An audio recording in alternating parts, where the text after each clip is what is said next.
यज्ञ जो होता है ना, यज्ञ में आप लोग देखते होंगे, सुनते होंगे, ओम शांति शांति शांति 3 बार। क्यों 3 बार? इसके पीछे ऋषियों का क्या तर्क है, क्या कारण है? हमारा अंतःकरण शांत हो हे परमात्मा।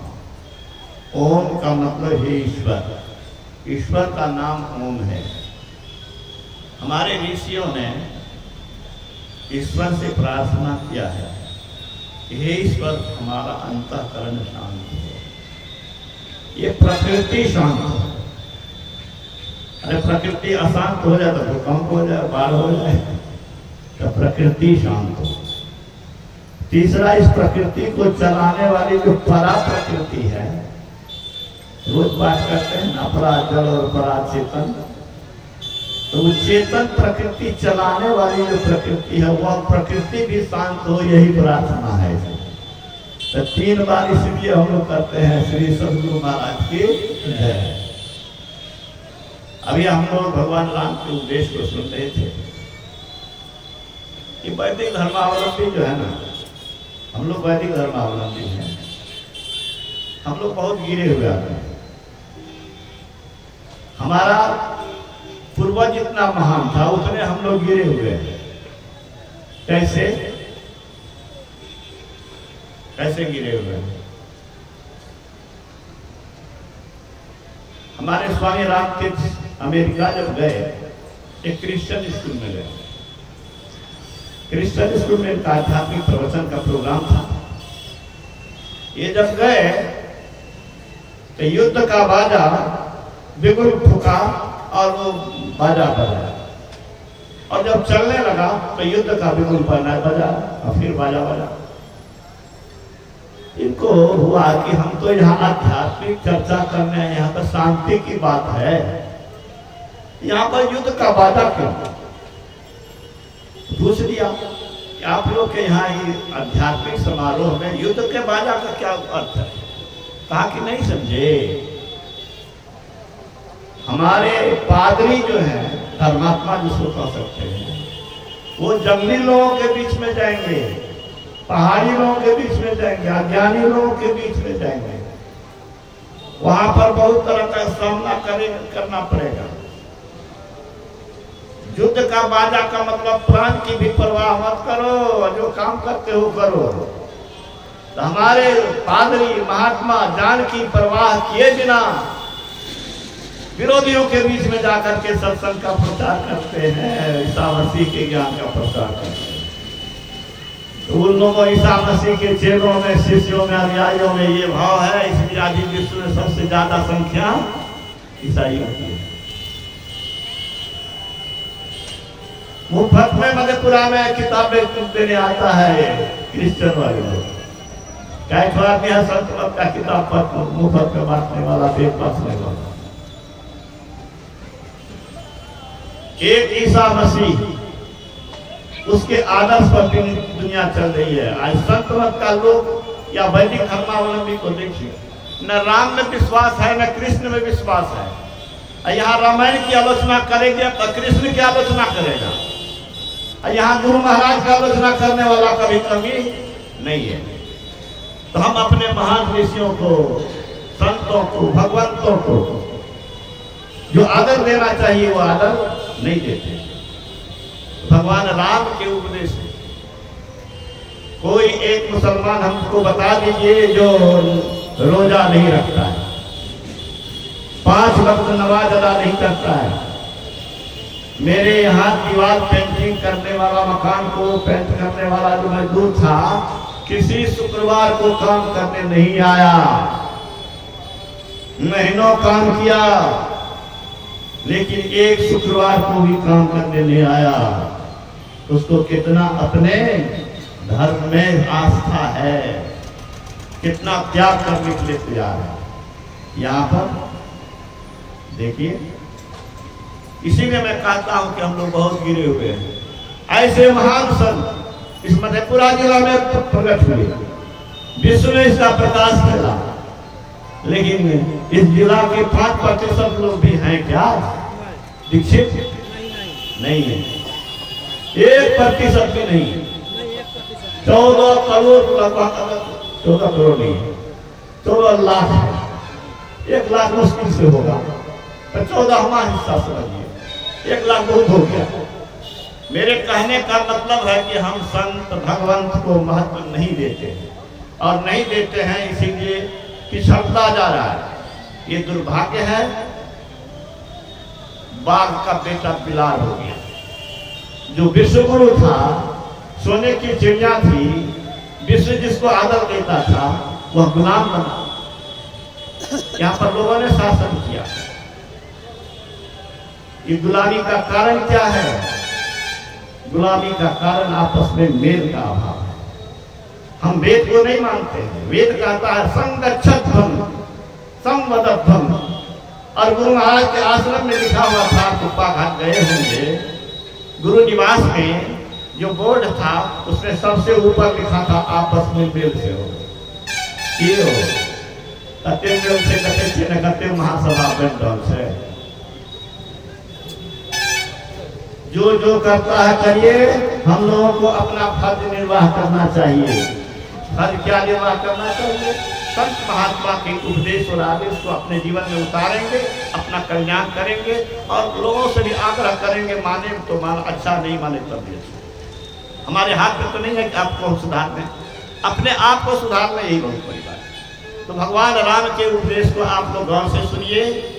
संसार का मालिक परमात्मा मनुष्य रूप में आए, राम आए, कृष्ण आए। भारत की धरती धन्य है, जितने संत महात्मा और भगवान स्वयं धरती पर आए, और उनके उपदेश को हम लोग गौर से सुने, अपने जीवन में उतारे, कल्याण होगा। अभी आपने सुना कि भगवान राम ने यही कहा कि बड़े भाग मनुष्य का, बड़े भाग्य से मनुष्य शरीर मिला है।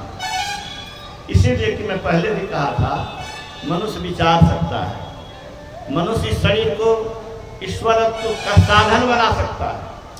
गुरु महाराज ने, बुद्ध ने, महावीर ने इस शरीर का सदुपयोग करके अपने को ईश्वर बनाया, ईश्वरीय शक्ति प्राप्त की। यह काम कोई पशु नहीं कर सकता है। कर सकता है कोई? भगवान बन सकता है पशु? वह सोच भी सकता है क्या? मनुष्य विचारवान है, सर्वश्रेष्ठ ज्ञानी है, सर्वश्रेष्ठ शरीर है। तो मैं बराबर कहता हूं कि सर्वश्रेष्ठ शरीर से सर्वश्रेष्ठ स्थिति पाई जाए। देव दुर्लभ शरीर से देव दुर्लभ पद पाया जाए। देव दुर्लभ पद क्या है? देवता को मोक्ष नसीब नहीं है, देवता को स्वतंत्रता नसीब नहीं है। क्यों? तुलसी साहब ने कहा, पुण्य छीन सोई देव, स्वर्ग से नरक में आवे। स्वर्ग लोक में तब तक रहेगा राजा बन के, इंद्र बन करके, जब तक उसका पुण्य रहेगा। आप लोग हरिश्चंद्र नाटक सुने होंगे। हरिश्चंद्र में इतना तप, इतना धर्म हो गया कि देवराज इंद्र को ईर्ष्या होने लगी कि अरे इतना पुण्य कमा रहा है तो हमारा गद्दी छीन लेगा। तो विश्वामित्र को लगा दिया। बहुत बहुत कथा है। मेरे कहने का अर्थ है कि देवता के राजा को भी चैन नहीं है, वह भी कुर्सी छीनने वाली है। देवता मुक्त नहीं है, देवता भी इंद्रियों के सुख के पीछे पागल है। उसको विशेष सुख है, उसको विशेष शक्ति है, लेकिन इंद्रियों पर नियंत्रण उसका भी नहीं है। मनुष्य इंद्रियों को नियंत्रित करके अपनी आत्मशक्ति को जागृत करके ईश्वर बन सकता है। इसीलिए मनुष्य शरीर की बड़ी विशेषता है। अभी आपने यह भी सुना कि भगवान राम ने क्या कहा? मनुष्य शरीर पा करके जो विषय में मन लगाते हैं, वे अमृत को छोड़ करके विष पीते हैं। आत्मरस जो है वह अमृत रस है। आत्मरस जो है अमृत रस है। क्यों? अरे जो अमर है वही अमर बना सकता है। आत्मा अमर है, आत्मा से जुड़िए, अमर बनिएगा। गुरु महाराज ने कहा, ऐसा जीवन प्राप्त करो जो शरीर और संसार वाला नहीं है। शरीर और संसार वाला जीवन दुखमय है। यह जग का कांटे की बारी, उलझ पुलझ मर जाना है। गुरु महाराज कहते हैं दुख भरपूर हो। दुनिया में क्या है? दुख भरपूर है। काया दुर्ग दुखद मंदी खाना, जले अग्निया में दुख की, हम बंदी जुग जुग से जलते चाहे सहारा तो दुख की। जिस किला में हम लोग रह रहे हैं उस किला में दुख की आग धधकती है। कौन कह रहा है? गुरु महाराज कर रहे हैं। हम लोग कहते हैं कि नहीं नहीं, अही में जो है हम टका करना लगे बस सुखी भाई। अरे दुख में शरीर है, आग में शरीर है, जलोगे। ज्ञानी कह रहे हैं मानना है तो मानो, नहीं तो जलो। यह संसार कागज की कोठरी है, जो यहाँ आएंगे उसको दुख भोगना ही पड़ेगा। अमृत ये विषय रस विष रस है, ये स्वीट पॉइजन है। क्या है? Sweet poison. पीने में मीठा लगता है, दुनिया का रस भोगने में आनंद आता है, लेकिन ये आनंद सब आनंद को छीन करके अंतिम में रुला करके देता है। जीवन में भी कितना बार रुला चुका है। इसलिए भगवान श्री राम ने कहा मनुष्य शरीर पा करके जो संसार के रस में डूबा हुआ है वह क्या है? वह एनिमल है। स्वामी रामकृष्ण ने कहा, संत सुंदरदास जी के पद में है। क्या है? जो सिर्फ इंद्रियों का ज्ञान रखता है और भोग में लिप्त है वह एनिमल है, पशु है और कुछ नहीं। क्यों कहता पशु है? पशु भी जो रस आप लेते हैं वो भी रस पशु लेता है। खाना, बाल बच्चा पैदा करना, सोना, सब तो समान है। आहार निद्रा भय मैथुन ज्ञान एक समान है, लेकिन मनुष्य में ज्ञान विशेष है। इस ज्ञान का उपयोग करके कोई भगवान बन सकता है, और नहीं तो फिर कुत्ता बिल्ली के जोनी में जाना पड़ेगा। हाँ, मैं बराबर कहता हूँ कि जो बेटा पढ़ने में मन नहीं लगाता है, बार बार फेल करता है, तो बाप कहता है कि तेरा सब पढ़ना नहीं पढ़ ला तो तू छोड़ दो, या हरी जोती है। गाँव घर में यह है। आप भी अगर मनुष्य शरीर वाला काम नहीं कीजिएगा तो परमात्मा को मनुष्य शरीर नहीं देगा। आकर 4,84,84 ब्रह्मत जो भरमता रहता है, तब हम करी करना डरते ही देती इस बिनु है। 84 लाख जोनी में भटकने के बाद ईश्वर कभी दया करके मनुष्य शरीर मिला है। मौका है अपने आप को तार लेने का, अपने को दुखों से छुड़ा लेने का। 184 भरम के ऊपर अटके आए, अब की पास आने पड़े तो फिर 84 जाए कि चाहे बाल बच्चा सब 84 में चल जा, कुत्ता बिल्ली बन जा। अगर नहीं चाहते हैं, आप भी बचना चाहते हैं, तो आप भी दीक्षा लीजिए, आप भी शरीर को प्रयोगशाला बनाइए और बाल बच्चा को भी प्रेरित कीजिए। ठीक है मास्टर साहब? मैं बराबर कहता हूं खेत जोत के छोड़ दो, जोतना बेकार हो गया। ठीक है ना? कलेक्टर बन गया, गोली मार दिया, उड़ गया। गोपालगंज के गोली डीएम को मार दिया ना, कहीं कहीं एसपी को मार दिया। अरे देश के प्रधानमंत्री को मार दिया, इंदिरा गांधी चली गई, बेटा राजीव गांधी छिछड़ा बन के उड़ गया बम में, मानव बम में। तो संसार की उपलब्धि कभी भी खाक में मिल सकती है, बेकार जा सकती है, लेकिन भक्ति का बीज कभी बेकार नहीं जाएगा। क्यों नहीं जाएगा? किस आधार पर कह रहा हूं?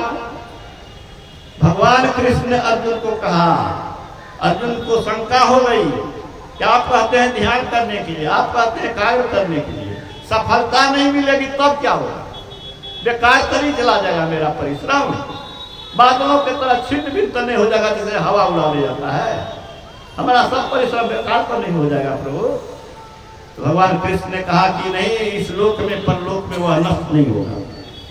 स्वर्ग के विशाल सुख को भोग करके योगी और ज्ञानी के कुल में जन्म लेगा और पूर्व जन्म के संस्कार से फिर इस जन्म में आगे बढ़ करके किसी न किसी जन्म में अनेक जन्म संसिद्धो ततो याति परम गति, अनेक जन्मों के बाद वह पूर्णता को प्राप्त करेगा, ईश्वरत्व को पाएगा, देवता से ऊपर बन जाएगा। तो हमको आपको इस दुख के नगरी से पार होने के लिए भगवान राम ने क्या कहा? नर्तन भव बारिधि कह बेरो, सन्मुख मरुत अनुग्रह मेरो, करण धार सदगुरु दृढ़नावा, दुर्लभ साध सुलभ करि पावा, जो न तरई भवसागर नर समाज पाय, सो कृष्ण निंदक मंदमती आत्म धनगति जाए। ये दुख की नगरी को पार करने के लिए, दुख के समुद्र को पार करने के लिए मनुष्य शरीर क्या है? स्टीमर है, नाव है, और गुरु उसके मल्लाह हैं, और मेरी कृपा अनुकूल वायु है। जो तेहि पंथ चले मन लाई, तो हरि काहे न हो सहाय। 1 घंटा 2 घंटा ध्यान करके देखिए उस दिन का आपका समय कैसा बीतता है। 1 घंटा ध्यान जप करिए, खाली जपे कीजिए, कुछ नहीं जानते आप, जप कीजिए। 1 घंटा जप करके देख लीजिए कि आपका उस दिन कैसा खाना मिलता है, कैसा पीना मिलता है, कैसा रेस्पेक्ट मिलता है, कैसी अनुकूलता होती है ना। ऐसे नहीं मैं कह रहा हूँ, बहुत किया करके देखा हूँ मर्सी की शक्ति। अभी की बात तो छोड़िए, मैं स्टूडेंट लाइफ की बात करता हूँ। ध्यान में मन नहीं लगा, जो अपने करने दिया मन बेहुदा। खाना का टाइम हो गया, खाना खाने के लिए साथी के पास गए ताकि चलिए अभी आज खाने का मन नहीं करता है। जब वो करेंगे तो खा नहीं सकेंगे, जब वो करेंगे तो खा नहीं सकेंगे। कहा सो क्या हुआ? कहा कि चलिए देखिए ना। जब गए तो भात में पिल्लू मिल गया, खाएंगे क्या, मन होगा आ गया। अरे प्रतिकूल क्षण भी अनुकूल हो जाएगा। गुरु के चरण में प्रीति लगाइए, श्रद्धा और भक्ति से प्रणाम कीजिए। हे गुरु महाराज, हमें सब कुछ नहीं सपने निज बल को कछु न भरोसा, गुरु तब आसनो, पर निज बल को कछु न भरोसा। रोज तो हम लोग करते हैं, आपकी कृपा हो। ये मनुष्य शरीर मिला है, भक्ति कीजिए, अपने ही नहीं कीजिए। अरे पड़ोस में आग लगेगी तो आप बचिएगा। समाज को अच्छा बनाने के लिए संत का ही ज्ञान है। दुष्ट को सुष्ट बनाने का, शराबी को, व्यभिचारी को, कुकर्मी को सत्कर्मी बनाने का अगर किसी के पास पावर है तो संतों की वाणी और विचार में है, सत्संग में। 1973 ईस्वी में बिहार के मुख्यमंत्री केदार पांडे जी थे।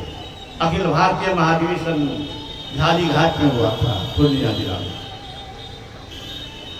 उस मंच से बिहार के मुख्यमंत्री ने कहा था कि देश को सुंदर बनाना है तो व्यक्ति को सुंदर बनाना है। व्यक्ति सुंदर कौन चीज से होगा? क्या बहुत विद्वान होने से, क्या बहुत धनवान होने से, बहुत प्रतिष्ठावान होने से? नहीं, रावण बड़े विद्वान थे, बड़े बलवान थे, बड़े पंडित थे। सोने की लंका थी, जल के राख हो गया क्योंकि वह दुराचारी हो गया। दुराचारी को सदाचारी बनाने की क्षमता न देश में है न स्कूली विद्या में है। अब्दुल कलाम साहब भारत के राष्ट्रपति हुए, जिसको मैं कहता हूं कि भूतपूर्व और अभूतपूर्व राष्ट्रपति। मिसाइल में विश्व के विरोध के बावजूद परमाणु परीक्षण करके भारत को दिखा दिया कि भारत भी एटम बम रखता है और परमाणु बम उसके पास है। जितना ही बड़ा वह वैज्ञानिक था, उतना ही बड़ा वह आध्यात्मिक था, उतना ही उसका हृदय महान था, उतना ही बड़ा, उतना बड़ा भक्त था। वह गीता को उपासक था। उसने क्या कहा? उसने कहा सरकारी कानून और सरकारी संस्था से अच्छे नागरिक पैदा नहीं हो सकते। नियम कानून तो बनते रहते हैं। मृत्यु दंड तो कौन कौन दंड है, लेकिन समाज सुधर रहा है और दिन दिन बिगड़ता जा रहा है। नए नए कानून बन रहे हैं लेकिन समाज बिगड़ता जा रहा है। यही बात केदार पांडे जी ने कहा था, वही बात हमारे कलाम साहब ने कहा कि 15 वर्ष की उम्र तक आध्यात्मिक संस्था और अभिभावक का दायित्व है कि बच्चे को उच्चतम विचार से आपूरित करें। ये काम आध्यात्मिक संस्था को और अभिभावक को करना होगा। अभिभावक के नहीं किताब पढ़ेगा संत का, तो बच्चे को क्या सुनाएगा, क्या पढ़ाएगा? मैं कहता हूं कि आपके हर घर में संत का ग्रंथ होना चाहिए कि नहीं? बोलिए, संत का आना चाहिए कि नहीं? अगर ज्ञानी पुरुष नहीं आएंगे आपके यहाँ, ज्ञानी पुरुष के ज्ञान और विचार पुस्तक के रूप में आपके घर में नहीं रहेंगे, कैसे मिलेगा ज्ञान?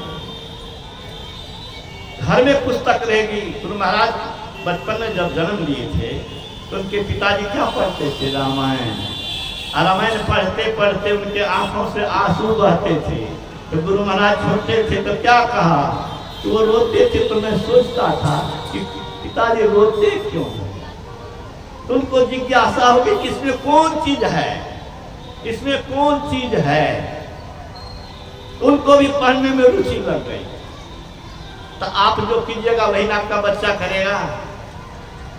बोलिए, हमारे बड़े पापा जी ध्यान करते थे, मासिक ध्यान में भाग लेते थे, तब ना मैं इसमें आया, अब बचपने से लग गया। इसीलिए आप लोगों के बीच इतनी बात करता रहा हूँ। ज्ञान में पढ़ता आई, ध्यान में प्रवृत्ति आई, धीरे धीरे आती जा रही है, बढ़ती जा रही है। भक्ति का बीज तो वो कुम्हलाएगा नहीं, वो सूखेगा नहीं, वह अमृत दिला करके ही छोड़ेगा। तो एक बात तो मैं ये कहना चाहता हूँ, और दूसरी बात मैं कहना चाहता हूँ, सनातन की ओर जाना चाहता हूँ। भगवान राम ने जो कहा, जो न तरे भव सागर नर समाज पाए, सुकृत निंदक मंदमती आत्म हनगति। जब वो मंद बुद्धि का है, जो कुछ नहीं समझता है ना, उसको हम लोग क्या कहते हैं कि मंद बुद्धि है। ये सब मंद बुद्धि है। पीएचडी डिलीट कुछ हो रहा हो, वो करोड़पति के अरबपति खरबपति बन जाओ, सब मंदमती है। आत्महिंसक क्या है? आत्महिंसक अपने सौभाग्य के घर में अपने आप आग लगा रहा है, जो संत और भगवंत की बात को नहीं मानना है। भगवान राम ने कहा, जो न तरई भवसागर। अरे तरना तो दूर की बात है, तरने का कोशिशो नहीं करोगे यार, है? गुरु महाराज ने कहा, बच्चे खेल खेलने में मस्त रहते हैं, ठीक है, हम लोग भी खेलने में मस्त हैं। अंतिम में रिजल्ट क्या होने वाला है? 0 होने वाला है। शून्य में आए थे, शून्य में जा रहे हैं, कुछ लेके नहीं जा रहे हैं। अब पाप तो करवे किए हैं, नरक की भी तैयारी करवे किए हैं। उत्थान की बात नहीं है, पतन की बात है। अच्छी पुस्तक रखिए घर में। सोना चांदी तक किने में खूब मन लगे थे मैं बहन से, लेकिन वह शरीर को चमकाएगा, भीतर को नहीं चमकाएगा। बच्चे के भीतर को चमकाना है, उसको सब ज्ञान की पुस्तक घर में रखिए, स्वयं पढ़िए, उसको भी सुनाइए। आपका बेटा मैट्रिक में पढ़ता है, 9 क्लास में पढ़ता है, कहिए तो जरा इसको पढ़ के सुनाओ। इतना भी नहीं कहता है, कोई कहता है क्या? अरे उसकी रुचि कैसे जानेगी? आप कहते हैं कि अरे क्या करेंगे, उसको सत्संग में मन नहीं लगता। अरे मन कैसे लगेगा? लगाने के लिए आप कोशिशें नहीं किया। अच्छी पुस्तक पढ़ने के लिए दीजिए। वो समझता है कि नहीं समझता है, पूछिए। हम पूछते हैं ना, अभी वो आया है तो पूछते रहे हैं, कई बार पूछे क्या समझा। आप पूछिए बच्चे को क्या समझा, नहीं समझा तो फिर समझा दीजिए। वो भी जब जानेगा, समझेगा तो मानेगा, जानेगा मानेगा तो करेगा, करेगा तो पावेगा। दुष्ट के बदला में सुष्ट बनेगा। किसी को सुधारने के लिए कोई इंजेक्शन नहीं है। किसी को सुधारना है, महान बनाना है, तो महान लोगों की बात सुनाना पड़ेगा। सुभाष चंद्र बोस जी दुविधा में थे, वो भी आध्यात्मिक पुरुष थे। उनको मन में था कि हम मोक्ष प्राप्त करें। फिर मन में होता था कि देश में आजादी का आंदोलन चल रहा है, देश गुलाम है और भारत का लोग का शोषण हो रहा है। मजदूर से बदतर हाल भारतीयों की है। हाँ, कमाई हमारी मौज अंग्रेज कर रहा है, उसके विरुद्ध आंदोलन चल रहा है, इसमें हमको भाग लेना चाहिए। दुविधा, यह करें कि वह करें। आजादी के आंदोलन में भाग लें या हिमालय में तपस्या कर देना। चिंतित था, बड़ा चिंतित था, ठीक से खाना कई रोज नहीं खाया। माता उसकी ज्ञानवती थी। माता ने कहा कि बेटे तू क्यों चिंतित है, देख रहा हूं मैं कई रोज से खाना ठीक से नहीं खा रहा। कहा माते मेरे मन में यही दो प्रश्न है, तपस्या करूं कि देश की आजादी के आंदोलन में भाग लूं। कहा बेटे क्यों सोचते हो, घबराते हो? विवेकानंद का शरीर चला गया है, विवेकानंद गया नहीं है। अरे महर्षि मेही का शरीर चला गया है, महर्षि मेही की आत्मा है। ऐसे नहीं कह रहा हूं। मेरा एक विद्यार्थी कैलिफोर्निया में है, कैलिफोर्निया यूनिवर्सिटी में म्यूजिक का प्रोफेसर है। वो खरगोश पाल रखा था, बहुत प्यारा खरगोश था, बीमार पड़ गया, बहुत खर्चा किया, बड़े अच्छे अच्छे डॉक्टर से दिखाया, सुधार नहीं हुआ। अंतिम रात अब दम साध रहा है, जा रहा है, फक फक कर रहा है। प्यारा था, सोचा कि तब जा ही रहा है, गुरु महाराज का दर्शन करा देते हैं। सिर्फ फोटो ला करके दिखा दिया। रात अधिक हो गई थी, सोने चला। सवेरे जिज्ञासा हुई जाके देखें तो मर गया होगा, लेकिन जब गया तो वह वहां नहीं था। वह लॉन में अपना भोजन ले रहा था। महर्षि जी के फोटो में ये ताकत है। महर्षि जी का फोटो नहीं है, महर्षि जी हैं। इस भाव से प्रणाम कीजिए। हम बोल रहे हैं तो आप सुन रहे हैं ना, और वो अनरा है क्योंकि बहरा है, वो नहीं देख रहे हैं, नहीं सुन रहे हैं क्या? हमसे आपसे गए गुजरे हैं क्या? विश्वास रखिए, अनंत नेत्र है, अनंत आंख है, इस ब्रह्मांड में जो हो रहा है सब देख रहे हैं। हमारे शाही स्वामी जी महाराज जी ने सत्संग में जहां उनका निवास था वहां फोटो लगी हुई थी गुरु महाराज की, लेकिन अटकटिया फोटो था, पूरा बॉडी का फोटो नहीं था।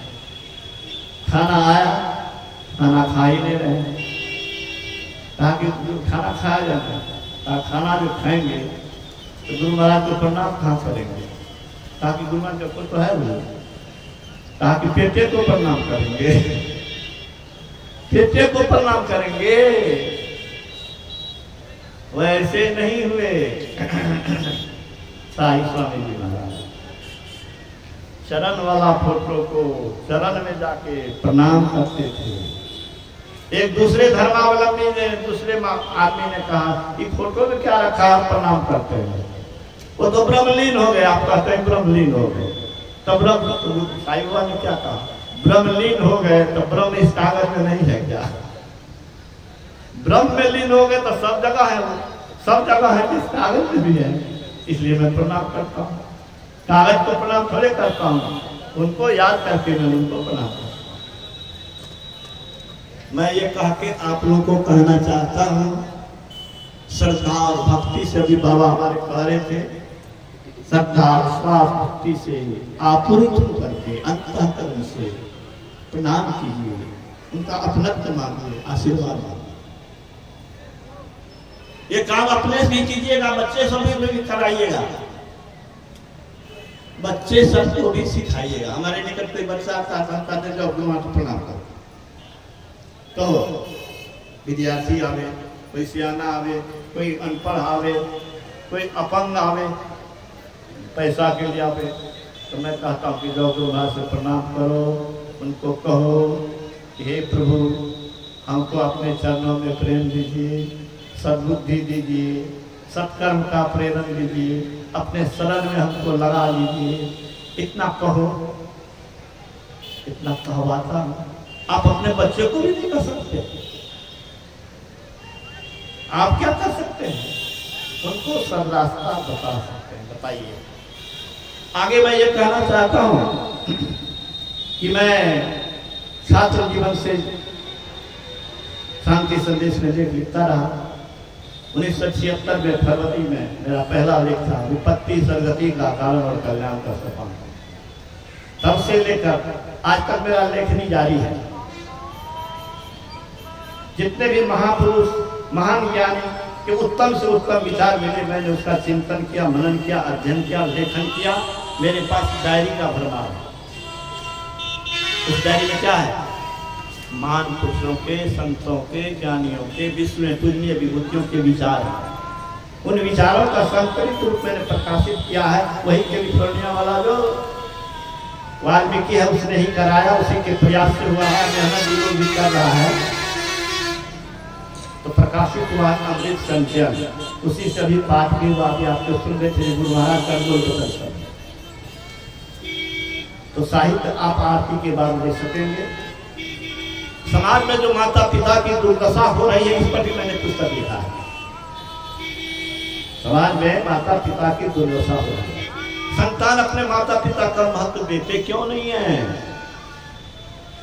इसीलिए कि उसको सद्बुद्धि नहीं, उसको ज्ञान का अभाव है। जो नहीं जानता है क्या करना चाहिए, तो नहीं करने वाला काम करेगा। साईं स्वामी जी महाराज कहते थे कि भीग गया सरोवर में, कुल्ला आचमन करने लगा, आवाज आई, गंदा कर रहे हो पानी को, पानी लेके बाहर में कुल्ला करो। 10,000 हाथी का बल था, परवाह नहीं किया, कुल्ला करता रह गया। वह युवक भी साधारण नहीं था, आया, गर्दन पर हाथ दिया और दूसरा ठगना के निकट दिया और फुटबॉल के ऊपर उठा दिया। कहा कि चलो मैं तुम्हें समुद्र में डुबा देता। भगवान कृष्ण प्रकट हो गए। कहा अरे क्या कर रहे हो?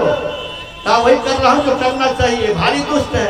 हम लोग पानी पीते हैं, इसको एक कुल्ला करके गंदा कर रहा था, झूठा कर रहा था।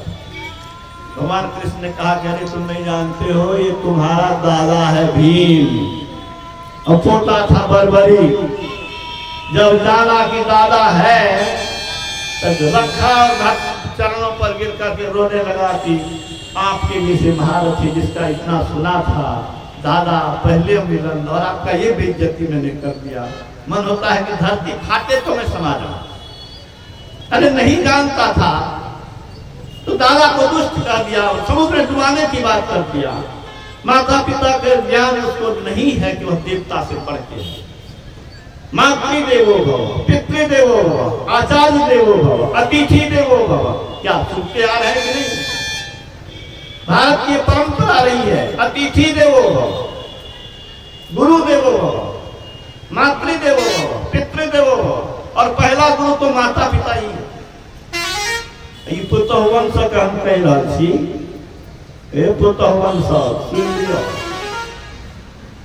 जिस पर तेरे मां का सिंदूर शोभायमान हो रहा है, जिसके ऊपर उसको पालने वाले का अगर तुम अवहेलना करोगे तो तुमको देखेगा कौन? तुम पर कृपा कौन करेगा? तुम दया का पात्र बनेगी क्या? अरे जिसका सजाया हुआ बगिया में तुम आनंद कर रही हो, उस बगिया के लगाने वाले को, परिश्रम को नहीं महत्व दे रही हो, आदर भी नहीं कर रही। आदर को पूजा करो, नहीं तो कोई माफ नहीं करेगा। भगवान बुद्ध के एक बड़े शिष्य मोदगल्ला हैं, बड़े तपस्वी हुए, लेकिन अंत में क्या हुआ उनको?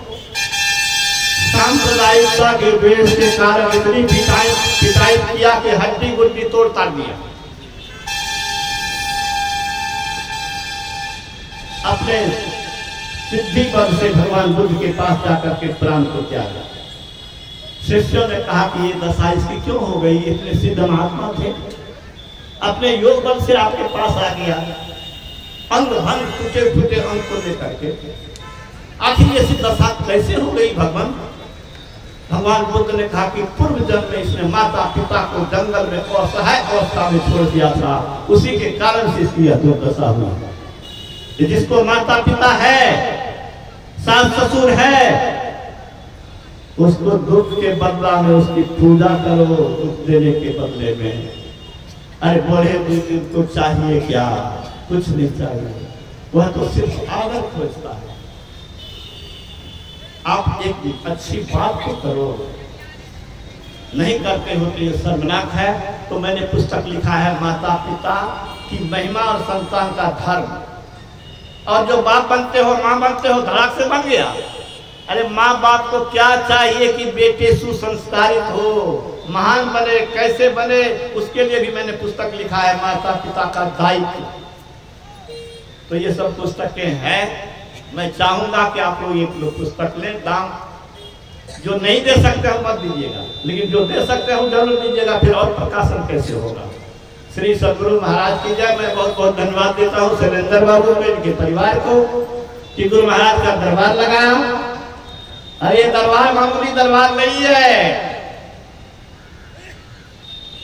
मैं 27 तारीख को